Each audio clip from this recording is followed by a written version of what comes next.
say that the saddest thing about betrayal is, it never comes from your enemies. It comes from those you trust the most. Finding a genuine life partner is something most people dream of. But as we'll see in today's case, not everyone gets one. Laura thought she had found the man of her dreams, and despite their rocky relationship, she kept giving him chances. Until one day, he betrayed her in the worst possible way. This case is a cautionary tale about how people don't change, they just get better at hiding who they really are. Keep watching to learn what happened. Laura Grillo was born on August 17, 1978, in Baltimore, Maryland. In 2008, she was a single divorced mother living with her 2 children. Times were rough. The 2008 financial crisis led to many layoffs, and it took a toll on many families. But Laura kept her head up and did her best. While playing video games one day, she began chatting with John Makris, a Greek businessman. Laura, having recently separated from her husband, was feeling lonely and vulnerable. So they started talking regularly through email, text messages, and phone calls. After around 6 months of communication, Laura decided to move with her children to Rowlett, Texas, to be closer to Makris. In Texas, Laura worked 2 jobs to afford her own residence near him. Makris became a huge source of support for Laura and developed a loving relationship with her children, which Laura greatly appreciated. She was optimistic about the future. Makris didn't seem to have any red flags, at least at first. In 2010, Laura discovered she was pregnant with his child. The couple was overjoyed to learn that they were expecting a daughter. By all accounts, Makris proved to be an excellent father. He actively took part in childcare duties, including changing diapers, playing with his daughter, taking her to the park, and showering her with affection. Their daughter, Maria, became the center of his world. Following Maria's birth, Laura and her 3 children moved into Makris's home and officially became a blended family. Laura assumed the role of a stay-at-home mother, caring for the children, and she was pretty happy with this arrangement. She also invited her brother Brian, who was on the autism spectrum and had hearing impairments, to live with them. This living situation was helpful for Brian, and Makris had no issues with it either. He welcomed him into the family. Laura and Makris jointly established a home remodeling business. In November 2014, they both completed the Citizens Police Academy program and became volunteers for police services. Their volunteer work included administrative tasks, community surveillance, search and rescue assistance, and issuing parking violation citations. As time went on, however, friends noticed that something was not right between the two. They were beginning to experience real difficulties that they hid from the world. In June 2015, Laura's patience with Makris had run out. Friends noticed that she was often sad and withdrawn, while he was possessive and jealous. Laura decided to end the relationship while Makris was away on a trip. Instead of telling this to his face, she decided to break up with him over email. Now, this might seem like a super impersonal way to do it, especially since he was the father of her child, but it's entirely possible that Laura was afraid of him physically lashing out on her. In her email, Laura shared many grievances she had with the relationship. First, Laura talked about all the difficulties she faced for 4 years and mentioned that she refused to continue the same pattern for another decade. She brought up challenging times during her pregnancy, including Makris's and his family's doubts about the paternity of their daughter. This situation had gotten so bad, she was forced to take a paternity test. Suffice to say, this can be quite a humiliating experience for any expecting mother. Laura acknowledged that there were a lot of good times, but the relationship had deteriorated so much over time that it wasn't worth continuing. She was concerned about the impact of their constant arguing on their children. Finally, Laura stated that she wanted to focus on caring for them by herself. This ended up being the most alarming part of the email, and one that would set into motion the tragedy that unfolded shortly after. Laura said that she will move away from Texas for better job opportunities and to provide a better life for her children. She ended the email by requesting Makris for some extra time to find a job and save money before moving out of their shared home. She also informed him that she had already discussed the situation with the children and prepared them for the changes, including the idea of a school transfer. Unsurprisingly, upon receiving this news, Makris reacted strongly. He returned home immediately. Makris begged her to reconsider the relationship and tried to reconcile with her. He refused to lose Laura, her children, and their daughter Maria. Nobody knows why, but Laura decided to stay with Makris after he begged her to not leave. Maybe there was too much at stake, or maybe she wanted the stability of a two-parent home. Nevertheless, what happened next is something Laura could never have anticipated. In July 2015, Makris made a life-changing decision. He proposed to marry Laura in front of her 3 children and her brother, and the couple seemingly patched things up. Laura accepted his proposal, marking what they hoped would be a fresh start for their relationship and putting old problems behind. Over the next 4 months, Laura immersed herself in planning their wedding. She chose her best friend, Heather, as her matron of honor and asked her brother to walk her down the aisle. Makris, meanwhile, selected his co-worker, Jesus Trevino, to be his best man. At the time, nobody knew this, but his co-worker was hiding a horrible secret, one that would be uncovered after the tragedy. Friday, November 13, 2015 began as a typical day. It was now only 8 days before Makris and Laura's scheduled wedding. Laura left home early to take the children to school, while Makris went to Home Depot with his mother, who was visiting for the wedding. They were purchasing supplies for their business. Laura returned home between 8:10 and 8:22 a.m. Makris attempted to call her at 8:39 a.m. and again at 8:46 a.m., but she didn't answer. At 9:50 a.m., Makris, along with his 2 co-workers, Trevino and James Valleda, were at the Home Depot on Lemon Avenue in Dallas, purchasing doors. This location was 44 minutes away from Makris and Laura's home. From there, the group, including Makris's mother, drove to another Home Depot on Forest Central Drive, which was 22 minutes from the first Home Depot. Surveillance cameras at these locations confirmed their presence. At 11:30 a.m., the school contacted Makris, inquiring if someone would be picking up his daughter. After multiple unanswered calls to Laura, Makris reached out to a neighbor and asked them to check on Laura at their home. At the same time, Laura's brother Brian woke up and entered the kitchen.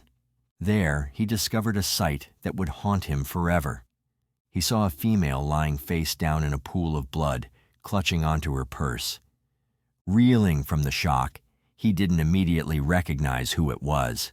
Thinking it was Marcus's mother, Brian immediately dialed 911.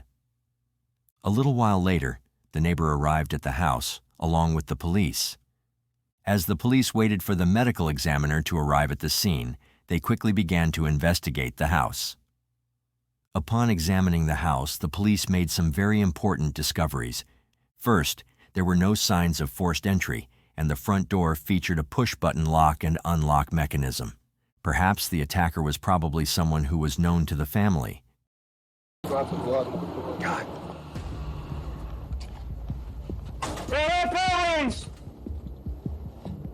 Stay on me, Drew.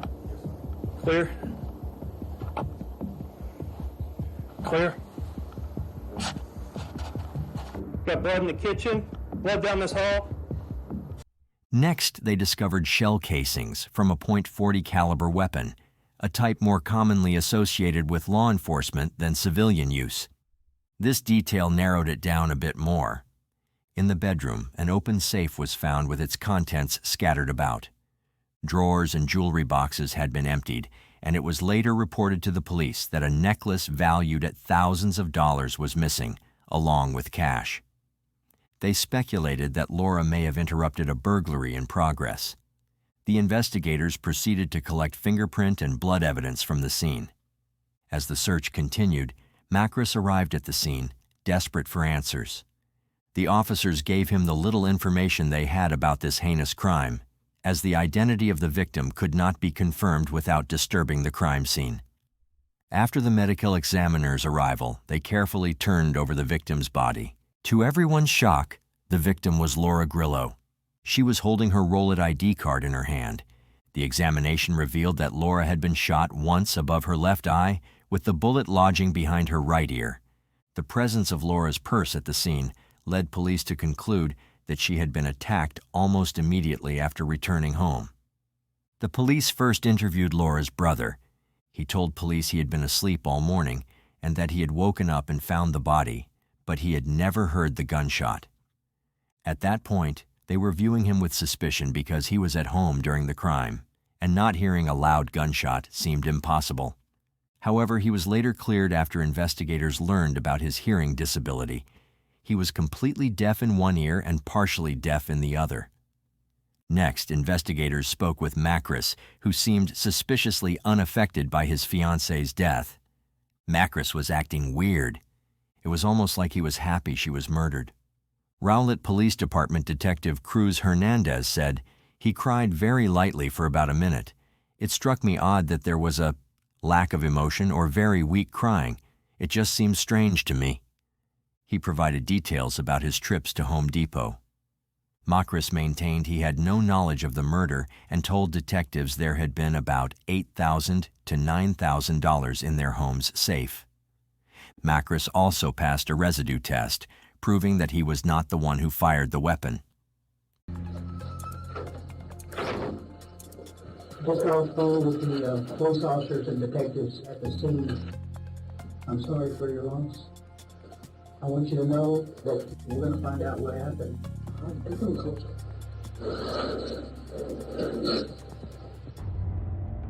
What would be the motive for someone to come in the house, attack Laura, and take her?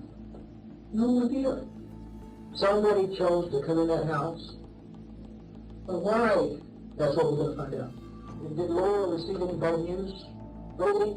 No, to my knowledge. Okay, everything was good. I understand y'all know a wedding coming up.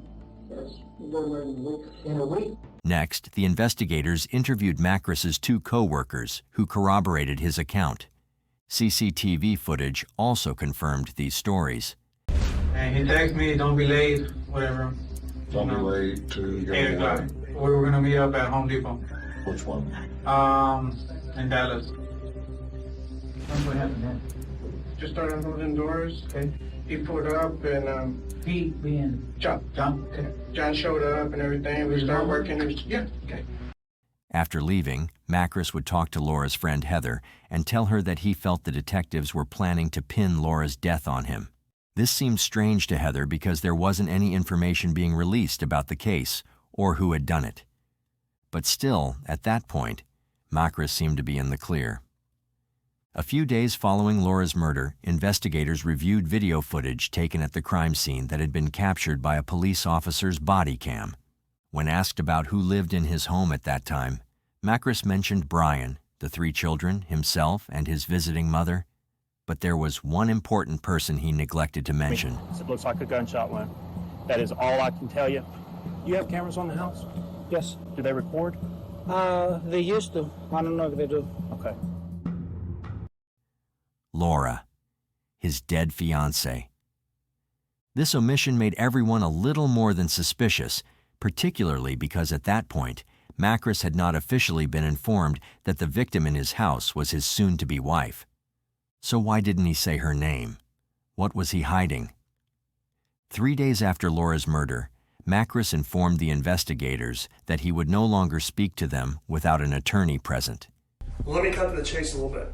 Jesus is a dumbass, all right? At the end of the day, you shouldn't hire a dumbass to do a job because he's going to screw it up, all right? And if he doesn't screw it up, he's going to talk about it. I didn't hire the dumbass, that's my problem. Do what? I did not hire the Come dumbass. on. I did not pay him any money, that's my problem. I did not want Laura killed. I tried to get married with her for at least 3 years. I loved her, I still love her.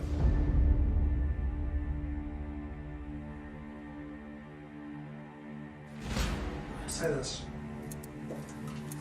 I'm sorry. Oh, I am sorry that my wife was killed. I cried so many times. I mean, you're telling me that, basically admitting that I hired him to do the murder. That's what you're telling me. Am I telling you to admit that? No, I already know that you did that. I'm giving you an opportunity to tell the truth. I need to talk to the attorney. Detective Christopher Sawyer said, John didn't seem overly upset. They're about to be married in a week, and he's not reacting the way that I would expect someone to act in that position. Makris exhibited other odd behavior, like immediately wanting to move back into his home and get rid of Laura's possessions. He even had the audacity to suggest using the wedding flowers for her funeral instead. It's something Laura's matron of honor found horrifying. The investigators also discovered the heated email Laura had written to Makris. Vilida was also interviewed, but the detectives took an aggressive approach with him. At first, the officers decided to let him go because they didn't have concrete evidence, but that doesn't mean they were ready to give up. The officers offered him a ride back to his motel. Vilida accepted it, but that might not have been the smartest move for him. Once they reached the motel room, the detective asked if he could search his room to clear him as a suspect. He agreed, but as the search went on, the atmosphere in the room began to get tenser. Suddenly, the investigators found a book bag under the bed. When they opened the bag, they found a pair of latex gloves and 2 burner phones. The detectives had just uncovered evidence that could tie Vilida and Trevino to the crime. By digging into the 2 men's pasts, investigators learned they were both convicted sex offenders and that Trevino was a previously deported felon who was back in the U.S. illegally. The investigation then turned to cell phone records for the 2 suspects to track their movements on the morning of the crime. These records revealed that Trevino had been in Rowlett that morning, contradicting his earlier statement about being in Dallas. Around 7:30 a.m., Makris was the one who was heading to Dallas, while Trevino and Vilida were traveling to Rowlett. Trevino's phone pinged off towers only a mile away from Laura's home at 8:15 a.m. and 8:20 a.m. This was enough to show their guilt. On December 17, 2015, 5 weeks after Laura's death, police obtained an arrest warrant for Trevino for failing to register as a sex offender. But suddenly, he had disappeared. The police turned to the media to find tips on his whereabouts. Fortunately, this strategy worked, and they were able to contact Trevino's ex-girlfriend, Lorena Rodriguez. She informed them that on December 13, 2014, weeks before Laura's murder, she had filed a police report. This is the report that would break the case wide open. The police report filed by Lorena contained alarming information. She stated that her boyfriend had been hired to commit murder.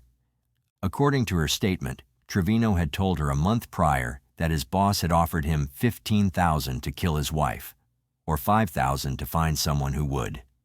She repeatedly asked Trevino if he was serious, to which he consistently told her yes and claimed he was desperate for money. Lorena didn't know the identity of Trevino's boss or the would-be victim, or even the location or any specific details of the future crime, but she still decided to go ahead and file a report. The most unfortunate fact here is that this report was not taken seriously at all. Nobody followed up on it at the time. Investigators then obtained warrants to search Trevino's Google accounts.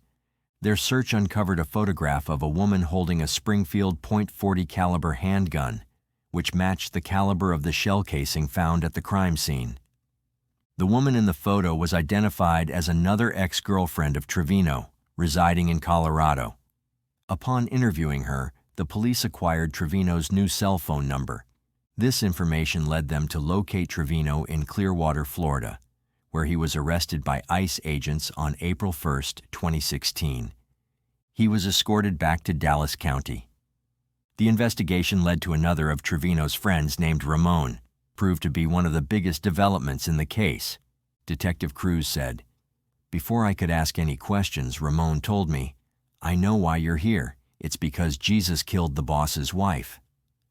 Detectives were then led to the apartment where the photo of Trevino's ex-girlfriend was taken. They interviewed the current resident, who was Trevino's former roommate. He revealed to the officers that Trevino had asked him to be the getaway driver many times. but it was an offer he had declined. On May 9, 2016, Vileda was arrested for failing to register as a sex offender. After questioning by police and a Texas Ranger, Vileda provided a full confession. He disclosed that Makris and Trevino had meticulously planned the details, including timing, the getaway car, routes through the neighborhood to avoid cameras, and signals from Makris indicating when to proceed to Rowlett. Vileda stated that Trevino had told him about being paid $15,000 by Makris to murder Laura. Vileda cooperated with the police, showing them the getaway car and the route they had taken that morning. Law enforcement recovered the vehicle, a silver Kia, which had been purchased on Craigslist specifically for use in the crime and then abandoned. The investigation revealed that Trevino and Vileda made several unsuccessful attempts to carry out their plan before the actual crime took place. On one occasion, they aborted the attempt because a neighbor's garage door was open. 2 other attempts were also abandoned for undisclosed reasons. On the morning of Friday, November 13, 2015, Makris sent a text message to Trevino informing him that both he and Laura had left the house. Following this signal, Trevino and Vileda drove to the Grillo home in the silver Kia they had purchased. Trevino, who was familiar with the house and knew the front door code, concealed a gun in his hoodie pocket before approaching the residence. Vileda testified that he drove around the block, and upon his return, he saw Laura's van in the driveway. Trevino was standing outside wearing a hoodie, ski mask, and gloves. On the morning of Laura's shooting, Trevino let himself inside the couple's home using the security code provided by Makris. He waited for Laura to return and then snuck up on the mother of 3 and shot her in the head. According to Vileda, the money in the couple's safe was removed before the murder occurred. As Vileda drove away, Trevino dismantled the gun into several pieces and placed them into his backpack. He also discarded his clothing and shoes out of the car window, one piece at a time. The pair then called Makris to confirm that the job was done. They proceeded to Vileda's hotel to switch from the silver Kia to a black Lincoln before meeting Makris at Home Depot. En route, they stopped at a gas station where Trevino gave Vileda a garbage bag containing pieces of the dismantled gun, instructing him to dispose of it in a dumpster. To the Grand Canyon, right? And what I'm going to ask you to do is take a leap of faith and to trust me. All right? You're my friend, right? I'm trying to be your friend. I'm the best friend you have in the whole freaking world. Should I go get your pen and paper? So how does it kick off? Alright, when Jesus first mentioned anything about this, I disregarded it. I thought he was just unstuck. He shows up in the morning and we get in the car and we go. The whole time, I'm still thinking he's even when he gets there. He gets out, he does his thing. I heard nothing. And when he gets back in the car, what does he say to you? Let's go. That's what he said. Yeah, he shot her. Is that how he did it, or? He just shot her. Right in the head. The 2 men then met Makris and his mother at the Home Depot on Lemon Avenue to pick up doors. From there, Makris and his mother traveled in his work truck, while Trevino and Vileda followed in the black Lincoln belonging to Trevino's girlfriend. The group then went to another Home Depot on Forest Avenue to purchase a microwave. At this location, Trevino paid Vileda $1,000 for his role as the driver. After this, the group separated. Later, Makris received a call from the school informing him that no one had come to pick up Maria. Makris and his mother then went to collect Maria from school. After this, Makris received a call telling him to return home. In response, Makris contacted Laura's best friend, who was to be the matron of honor at their wedding, asking her to take care of the children. She complied, collecting and caring for the children during the events. On June 2, 2016, Makris was arrested and charged with the murder of Laura. This arrest connected the evidence gathered during the investigation. Vileda, one of the accomplices, was offered a plea deal in exchange for his testimony against Makris and Trevino. As a result of his cooperation, Vileda received a 25-year sentence. The investigation revealed that the motive for the murder stemmed from Laura's email to Makris expressing her desire to end their relationship. Makris, unwilling to lose custody of his daughter Maria, took drastic measures. Detective Sawyer said, "We felt like this was the reason why Laura was murdered, because she wanted out the relationship, and John did not want to lose her or the children as a result." A shocking fact is that just 20 minutes after receiving Laura's email, Makris forwarded it to Trevino. This awful plan had been a long time in the making. The entire time, Makris's marriage proposal was a ruse designed to keep her in the relationship long enough for him to execute his plan. Investigators believed that Makris's participation in the Citizens Police Academy had familiarized him with law enforcement procedures. This knowledge led him to believe he could outsmart the police and evade justice for his crime. But Makris's assumption was wrong. The thorough investigation and the evidence collected led to his conviction. Makris was sentenced to life in prison without the possibility of parole for his role in orchestrating Laura's murder. Trevino, the individual who carried out the actual killing, was also found guilty for his part in the crime. Like Makris, Trevino received a sentence of life imprisonment without the possibility of parole. Do you think Laura should have received more encouragement to leave Makris after the email? Why do you think red flags in abusive relationships are often ignored? And do you think the police were at fault for not following up on Lorena's report? Share your thoughts in the comments below. If you want more videos like this, please be sure to like the video, subscribe, and hit the notification bell so you don't miss out on more true crime videos. See you in the next one.